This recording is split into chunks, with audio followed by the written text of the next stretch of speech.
Hello everyone, I'm Gareth Edmondson, Studio Director at Creative Assembly. Thank you for joining us. In just a few minutes' time, the amazing teams working on Total War Warhammer 3 will share with you some exciting updates on the development.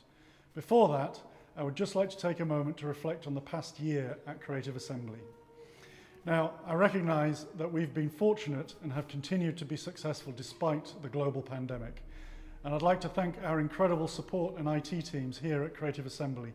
It was a monumental undertaking to move all our global operations to be fully remote March last year. Yet we did it, and we got our teams up and running and working from home within a few days.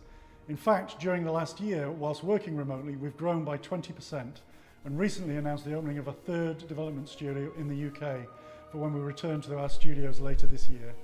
We're now the largest UK developer with 800 employees representing 46 nationalities based across our 4 studios in West Sussex, UK and Bulgaria. We've adapted and continue to make games from home, and that's a testament to the talent, passion and creativity of our fantastic teams. We also work to support both our local and global communities throughout this difficult time. For example, we gave away nearly 5 million copies of a Total War title to support the UK government's initial stay-at-home campaign. We gave £10,000 to our local food bank, £10,000 to our charity of the year, Click Sergeant, who support young people with cancer and their families. And with the help of our players, we've raised an additional £76,000 donation via game sales. We're also continuing our efforts in our education work by supporting disadvantaged students who did not have access to tech at home by providing laptops, and also opening a new scholarship program with Teesside University for disadvantaged and minority students. And we continue to speak to thousands of students across the globe to support their career aspirations. As for the reason why you're here today, well, we announced Total War Warhammer 3, the last instalment of the trilogy, back in February. The reception to our trailer has been incredible, and we've loved seeing your reactions and comments. This month, we celebrate the 5-year anniversary of the Total War Warhammer franchise. It's been an incredible journey, and for this, I'd like to thank our partners at Games Workshop and each and every person at CA who contributes so much to our creations, and also, of course, our fans. Thank you for believing in us, and thank you for your continued support. We can't wait to show you more of Warhammer 3, so stick around as we're about to start. Enjoy the show.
Hello everyone, and thank you for joining us for the first Total War Warhammer 3 showcase event. I'm your host Frankie Ward, and I'm here to give you an exclusive first look at what Creative Assembly has in store for the cataclysmic conclusion to the Total War Warhammer series. Today we'll be kicking things off with some brand new content before diving into an exclusive first look at a Total War Warhammer 3 trailer and gameplay. We'll also be hearing from the developers working on the game to learn more about the chaos you can expect to experience. So without further delay, let's get started with a glimpse into the vision for Warhammer 3 from game director Ian Roxburgh. Total War Warhammer 3 is the grand conclusion to the Total War Warhammer trilogy. The success of the first few games has actually enabled us to be far more ambitious and expand the scale of warfare like never before. When we first embarked on this epic journey way back in 2012, we just looked at this incredibly rich and diverse amount of content that the Warhammer Fantasy universe has in it, and really wanted to make a game that contained everything. But it was very apparent early on that there's no way we could put all that stuff in and do all of it enough justice, both in terms of a Total War game and in terms of the incredible IP, just in one game. So we decided we'd need to do a trilogy, 3 massive games in their own right, but then fans who have played all those games and enjoyed them will get the opportunity to play one giant game at the end that combines all the content from all these 3 games in this massive world. It's the game we want to play as developers, and it's the game we knew our fans would ultimately want to play. Warhammer Fantasy Battle Universe is such an incredibly rich and diverse world full of incredible monsters and giants and characters and environments and storms of magic, and you name it, it's in there, and it just provides such a brilliant tapestry to design a Total War game on. We can do things that we'd never ever be able to do in any other kind of environment, and it's been such a pleasure to work with this IP and to bring new experiences to our players that they would never have seen before in a Total War game. So now that you know what the vision is, I think it's time to jump into our first exclusive segment. Here is the first in-engine cinematic trailer. Enjoy!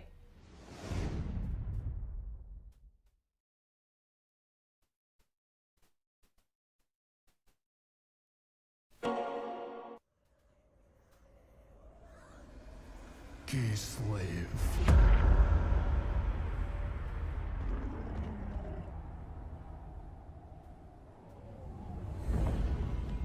The motherland has turned her back on us.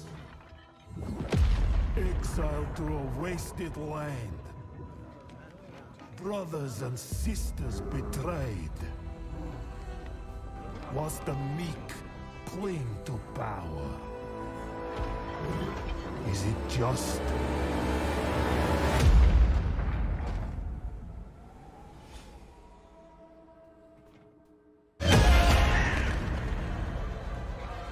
To be the bulwark the world relies on? Does it make us weak? To witness endless loss?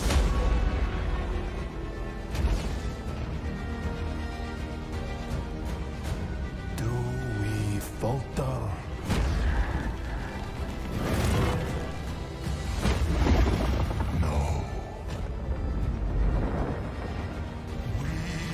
Molded by it.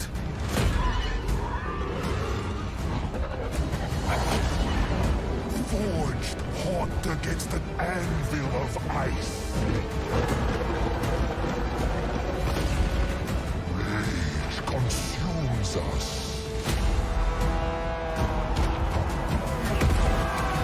But from the fire, we rise again.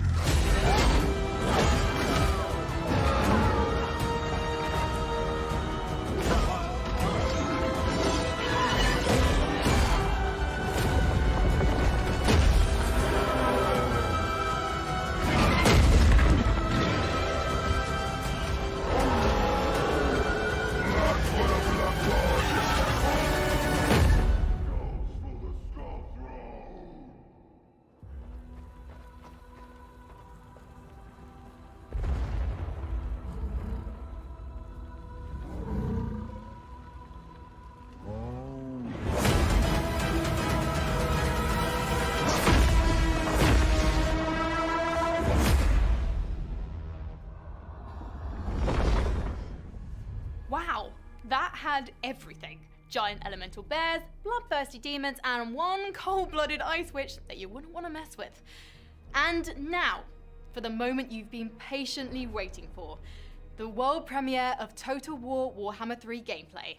It's time to unsheath your swords and get ready to invade the realm of Khorne in the all-new survival battle mode. Let's jump into the action.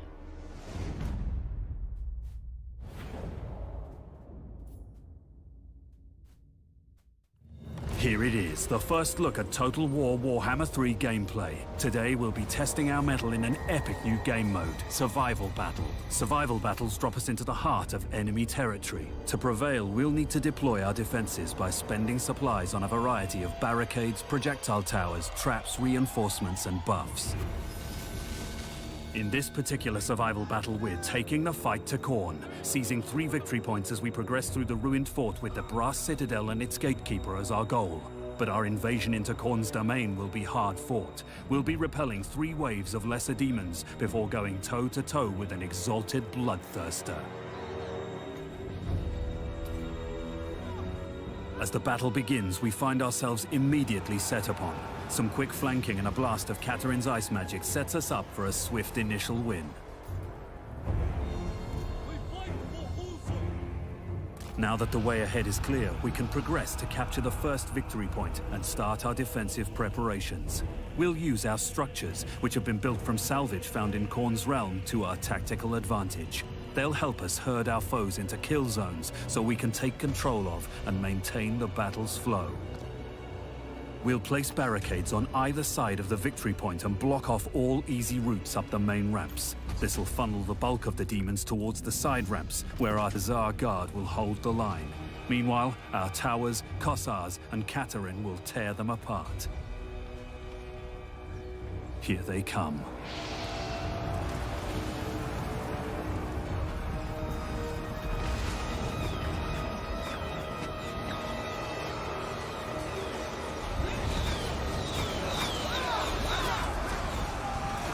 Katerin uses her Law of Ice to quickly slide between engagements. To help ease the load on our Hussar Guard, we'll use her devastating Frost Fang ability and Heart of Winter spell.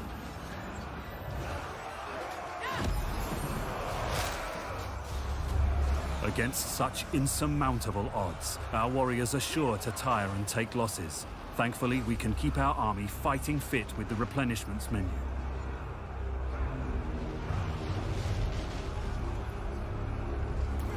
Likewise, we can dramatically improve a unit's performance with the upgrades menu, where we'll buff weapons, armor, and other essential items.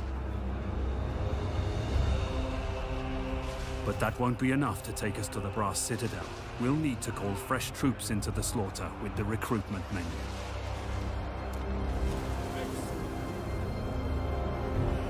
Our defense is holding thanks to our Streltsy reinforcements, but the demons keep coming. Our goal lies beyond the first victory point, and we need to press onwards. With the bulk of the enemy in one convenient narrow corridor, a decisive charge from our winged lancers should put a swift end to their assault.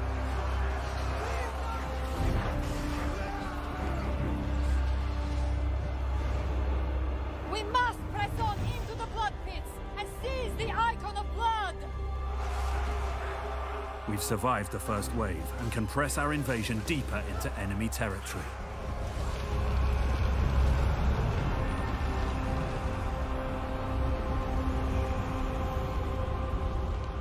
The defense of the second point begins shortly. We've only a brief respite before the demonic hordes come anew, and haven't much time to arrange our units and structures.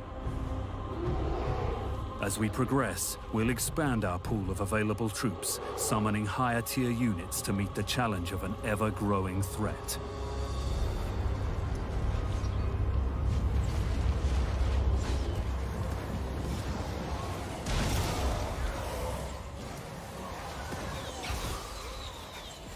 With healing and buffing abilities, and a bear mount to briskly carry him between units in need, the Patriarch is a strong addition to our forces.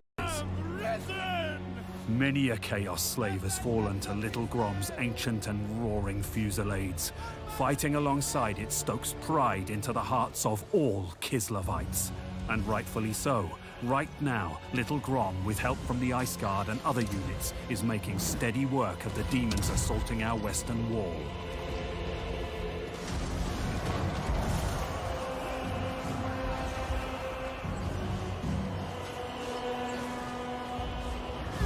Marina Catherine!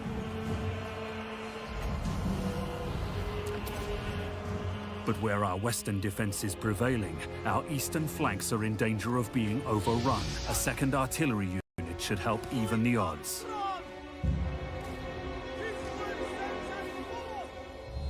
Although advancing's our primary focus, we'll leave a rearguard to protect the bulk of our army. Losing a victory point and getting flanked now could spell disaster. One final push to the boiling moat! We must seize the icon of torment and tempt Korn's gatekeeper from his lair! Here we make our final push. Tired and bloodied from our march into chaos, we face two waves of demons, bolstered with heroes, cavalry, artillery, and the gatekeeper himself. Now is the time to rain the full force of Ursun's wrath down upon our foes, and do our best to survive. But to endure the coming storm, we'll need Kislev's fiercest defender. Despite Khorne's overwhelming numbers, we're standing strong. Kislev's superior ranged capabilities mixed with the staunch bulwark of the Tsar Guard and the capacity to restore our troops from the replenishment menu and the Patriarch's abilities means we're deeply entrenched. With that in mind, we can stand to be a bit more aggressive. With so many demons packed together tightly, Katerin's Frostfang ability and her other offensive spells prove ruinous. And with Khorne focused on piercing our Tsar wall, we can unleash our Warbear Riders and other cavalry to wreak havoc in their flanks. Add the Elemental Bear's ranged Elemental Breath ability and a continuous rain of fire from our Little Grom units, and we soon find ourselves prevailing against the third wave. Prepare for the fight of your lives! Here he is, the Gatekeeper, an exalted bloodthirster. This greater demon of Khorne is war, brutality, and murder incarnate. No mortal man could hope to stand against one and survive. Thankfully, we have a giant ice bear. If we're not careful, Khorne's Gatekeeper will systematically devastate and rout our infantry, sowing discord and creating holes in our wall. We need to keep him focused on the Elemental Bear whilst peppering him with ranged attacks and spearing him with our anti-large infantry, like the Ice Guard. The quicker we tank the Gatekeeper down, the sooner we claim victory. The combined might of Katerin's magic, the Elemental Bear's ferocity, and the continuous assault of our army is too much for even Khorne's greatest of champions. We stand triumphant. But Khorne is not the only dark god with a realm in this accursed place. The battle is won, but the war goes on.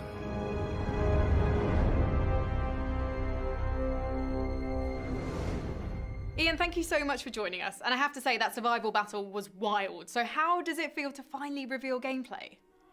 Well, thank you. Yeah, it's been brilliant. We know how much the fans have been eagerly anticipating the first gameplay footage, and the team and I are absolutely ecstatic to be able to finally show some, particularly considering this is such a new and unique battle type that's never been seen before in a Total War game. The Realms of Chaos seem like a really bold design choice. Why have you decided to go beyond the mortal planes to include them? Well, first of all, it was always our intention to actually explore the entire Warhammer fantasy universe within the trilogy, and splitting up the four gods in this way has really given us an opportunity to look at each of them in more detail, because they're so incredibly rich and diverse in terms of their content. And the Chaos Realms themselves are a crazy place with incredible environments, and it's really given us a chance to explore new features and gameplay and bring some creativity and innovation that players may not have expected to see from the third game. Opening up the Chaos Realms has quite literally given us brand new dimensions to be able to explore in terms of gameplay and features. Is there anything you're specifically hoping players take away from their experience with the game? Well, first of all, I just want the fans who have played the game to really feel like we've ended off the trilogy in the best possible way and gone out with a big bang and made it the very best Total War Warhammer game we possibly could have. Throughout the design of the game, we've spent a lot of time really understanding what our fans have wanted from the first few games and stuff that we as developers would have wanted, and tried our very best to get as many of those things in as we could. This is the third game in a trilogy, and so we really want people who have played the first few games to still feel familiar with the game and immediately feel comfortable that it's the same environment that they've immersed in for hundreds of hours playing the first few games, but at the same time bring in loads of innovative and interesting new features to keep them challenged and keep surprising people with things that they may maybe not have expected in the third game. But ultimately, the whole trilogy is all about fun. That's been the guiding factor from the start. We really want people to just jump in and from the word go, just have hours of fun playing the game and immersing themselves in this incredibly rich and unique universe. I couldn't agree more, Ian. But finally, is there anything you'd like to say to the fans watching? Yes, we'd like to thank them all for their incredible support and devotion over the last few years with Warhammer 1 and 2. It's been incredible, and as developers, that's why we do it. That's why we get up in the morning to make games that entertain people. And then when you hear fans saying how many hundreds of hours they've enjoyed playing the game, it makes it all worthwhile for us. Thank you very much for all the kind words, and we just hope that we've been able to make Warhammer 3 the kind of game you all wanted and expected, and you love that as much as you love the last two. Ian, thank you for joining me today, and good luck with the rest of the development. Thank you very much. Before we wrap things up, let's get some insights from the development teams about what you can expect to experience within this chaotic world.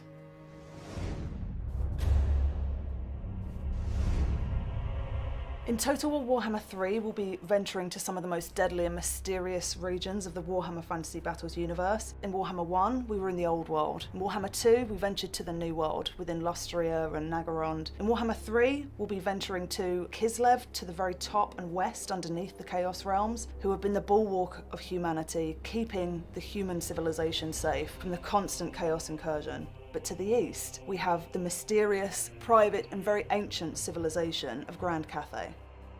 Beyond the mortal and humanoid realms, we can also travel to and play within the Chaos Realms themselves. 4 ruinous powers seek to rule over this place, ever seeking to slip their bonds. We have Nurgle, the Plague God, Slanesh, the Lord of Excess, Tzeentch, the Changer of Ways, and Khorne, the God of Blood, Slaughter and Rage. The inclusions of areas like the Chaos Realms has given us the opportunity to showcase the most visually distinct gameplay in Total War history. It's also allowed the design teams to really experiment and innovate with new gameplay features such as the survival battles, which really accentuates the horror and majesty of these demonic realms. The focus on the eastern fringes of the map has really allowed us to explore never before seen races in such detail in any Warhammer IP.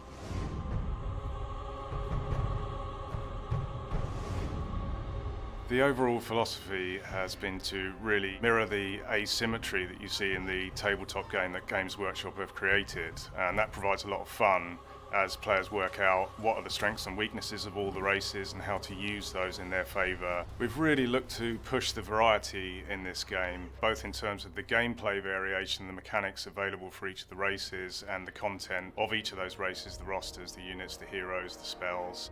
Kislev have a quite conventional style with their army. They're built around rock-solid line infantry. And the good thing about their line infantry is a lot of it is hybrid infantry, so not only is it awesome in melee combat, but they have powerful missile weapons as well, which allow them to thin the enemy as they approach. They're bolstered by the Patriarch characters who will stand behind them and have a variety of support abilities, which will enhance the infantry's ability to hold the line. Alongside those, we have Ice Witches and Frost Maidens using the Law of Ice and the Law of Tempest, which are 2 very powerful spell laws with a wide variety of spells, both for killing the enemy, debuffing the enemy, buffing their own troops. And they're supported by artillery, a wide variety of cavalry as well, including bear cavalry.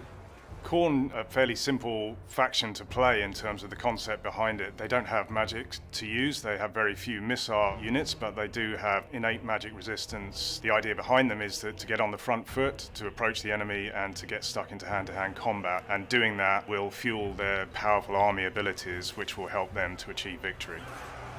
It's blood for the Blood God, skulls for the Skull Throne.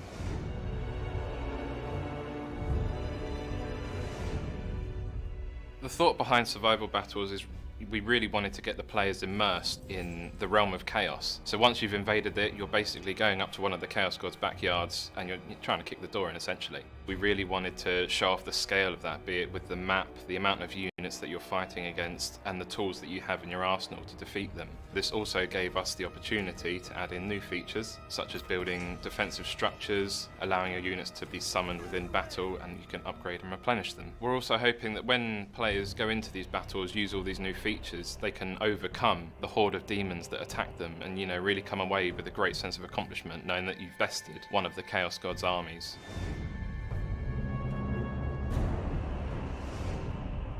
The artistic philosophy has kind of been bigger, better, badder in terms of the way we've kind of developed the art. Everything is kind of done at a grander scale. It's done to be much more gruesome. It's done to be much more interesting and exciting, especially with a lot of the new races coming in. We really want to make sure that we differentiate the game from the first two games, whilst also making sure that it fits within the same universe and feels part of the trilogy.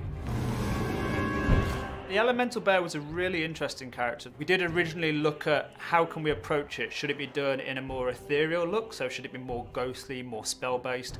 Or should it be much more of a physical entity? Is it something that is physically created, or is it something that is generated by the army or via a spell? And so we came up with a nice compromise where a spell is cast and then the unit kind of comes together out of a pile of snow and trees and rocks from the ground, and it turns in this massive entity basically, which is just capable of crushing vast swaths of units. And I think both us and Games Workshop were really happy with the approach, especially once we handed it to the animation team and really saw it moving. It's something unlike anything any players have seen before in game. In contrast to the Elemental Bear, for Khorne we've got the Bloodthirster, who is very much an equivalent in terms of the size. They're both quite ginormous, both quite massive, running around with an axe and a whip. And when you imagine these kind of units both attacking each other in battle, and you see these humanoid units running around, scurrying around their legs, you get this feeling from an old kaiju movie of these huge monstrous units taking each other on, and it really emphasises the scale difference between the races and the factions that we're going for this time around in this game. From an artistic point of view, we really want players to take away how big and bold we've really taken the franchise with this third game. We're really going to introduce quite a lot of new characters, quite a lot of interesting and diverse visual identity, which will really separate this from the first two games. From the gameplay point of view, we really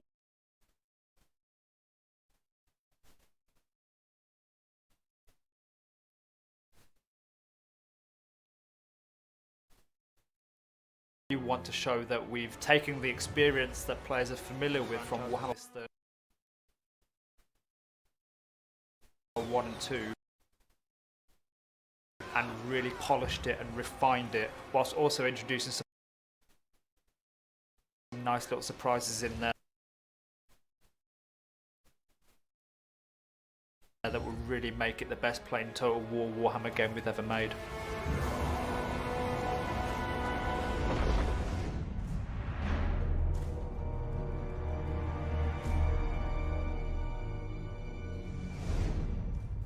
That's it from this Total War Warhammer 3 event.